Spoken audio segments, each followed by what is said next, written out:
తెలంగాణ కాంగ్రెస్ నుంచి MLC Teenmar మల్లన్నను suspend చేసే అవకాశం ఉంది. వారం క్రితం తీన్మార్ మల్లన్నకు నోటీసు ఇవ్వగా ఇవాల్టితో ఆ గడువు ముగుస్తుంది.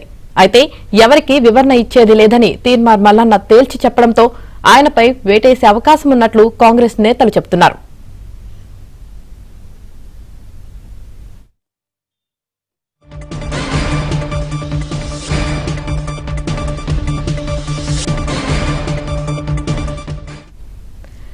తెలంగాణ కాంగ్రెస్ నుంచి ఎమ్మెల్సీ తీన్మార్ మల్లన్నను సస్పెండ్ చేసే అవకాశం ఉంది. ఇక ఈ విషయానికి సంబంధించి పూర్తి సమాచారం మా ప్రతినిధి సిద్ధార్థ్ అందిస్తారు. సిద్ధార్థ్, అంటే కాంగ్రెస్ ఎమ్మెల్సీ చింతపల్లి నవీన్ కుమార్ అలాగే తీన్మార్ మల్లన్నను కాంగ్రెస్ పార్టీ సస్పెండ్ చేసే అవకాశం కనిపిస్తా ఉంది. గతంలో ఆయన కాంగ్రెస్ పార్టీకి లైన్ కాదు, కాంగ్రెస్ పార్టీకి విరుద్ధమైనటువంటి అభిప్రాయాలు అనేక మార్లు చెప్పారు. ఈ నేపథ్యంలో ముఖ్యంగా మొన్న జరిగినటువంటి పీసీ కులగణన రిపోర్టు తప్పుల సరికాని ఆ రిపోర్టును తగలబెట్టారు. ఆ రిపోర్టును తగలబెట్టినటువంటి సందర్భంలో కాంగ్రెస్ పార్టీకి సంబంధించినటువంటి పలువురు నాయకుల పైన అనుచిత వ్యాఖ్యలు చేశారు. ఈ వాటన్నిటినీ గమనించినటువంటి కాంగ్రెస్ పార్టీ క్రమశిక్షణ కమిటీ తీన్మార్ మల్లన్నకు నోటీసులు సర్వ్ చేసింది.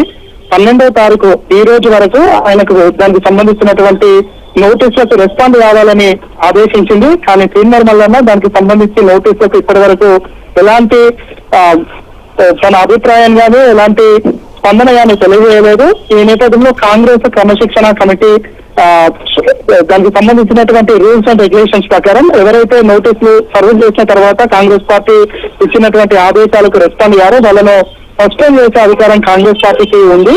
ఇటు తీన్మార్ మల్లన్న కూడా తనకు వచ్చినటువంటి నోటీసులపై స్పందిస్తూ తాను ఎవరికి వివరణ ఇచ్చేది లేదు అనే తెలిసి చెప్పినటువంటి నేపథ్యం కూడా ఉంది. ఈ నేపథ్యంలో సాయంత్రం వరకు ఎదురు చూసి ఆయనకి ఇచ్చినటువంటి టైం ముగిసిన తర్వాత ఆయనపై వేటు వేసే అవకాశం ఉంది. పార్టీ నుంచి సస్పెండ్ చేసే ఆలోచనలో కాంగ్రెస్ పార్టీ నేతలు ఉన్నారు. ఆయనను సస్పెండ్ చేయాలని కాంగ్రెస్ పార్టీకి సంబంధించినటువంటి పలువురు బీసీ నాయకులు కూడా పిసిసి చీఫ్ మహేష్ కుమార్ దృష్టికి లెటర్ రూపంలో మౌఖిక రూపంలో కూడా తీసుకొచ్చారు. ఎందుకంటే పార్టీకి డ్యామేజ్ చేసే పనులు మల్లన్న వేస్తున్నారు. ఆయన వ్యాఖ్యల వల్ల పార్టీ ఇబ్బందులు పాలవుతుంది. దాంతో పాటు ప్రభుత్వం ఒక నిర్ణయం తీసుకున్న తర్వాత మల్లన్న దానికి వ్యతిరేకమైన నిర్ణయాన్ని ఆయన విభజించడంతో జనంలో ఒక కన్ఫ్యూజన్ ఏర్పడుతుంది. కాంగ్రెస్ పార్టీ లైన్ కరెక్టా లేదంటే మల్లన్న చెప్తున్నది లైన్ కరెక్టా అనే కన్ఫ్యూజన్ కూడా ఏర్పడుతుంది. దీంతో కాంగ్రెస్ పార్టీ చాలా ఇబ్బందులు పాలవుతుంది, డ్యామేజ్ అవుతుంది. కాబట్టి ఆయనపై వేటు వేయాలి, ఆయనను సస్పెండ్ చేయాలనే డిమాండ్ కూడా కాంగ్రెస్ పార్టీలో ఇంటర్నల్ గా వస్తుంది. వీటన్నింటినీ బేరేజ్ చేసుకొని సాయంత్రం వరకు ఆయనకు సమయం ఉంది. ఆ సాయంత్రం వరకు వేచి చూసి దాని తర్వాత క్రమశిక్షణ కమిటీ దాని ఫర్దర్ స్టెప్ అంటే ఇప్పటి వరకు స్పందించకపోవడం దీన్ని కారణంగా చూసి ఆయనను పార్టీ నుంచి సస్పెండ్ చేసే అవకాశం ఉంది. గతంలో కూడా ఇద్దరు ముగ్గురికి టీపీసీసీ క్రమశిక్షణ కమిటీ నోటీసులు సర్వ్ చేసింది.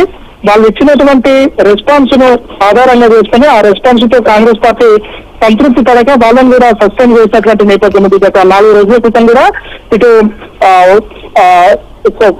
కాంగ్రెస్ పార్టీకి సంబంధించినటువంటి ఒక కీలక నేతను సస్పెండ్ చేసింది. ఈ నేపథ్యంలో మల్లన్నను కూడా ఈరోజు సస్పెండ్ చేసే అవకాశం ఉందని పక్కన నేతలు చెప్తా ఉన్నారు. Right, thank you Siddharth.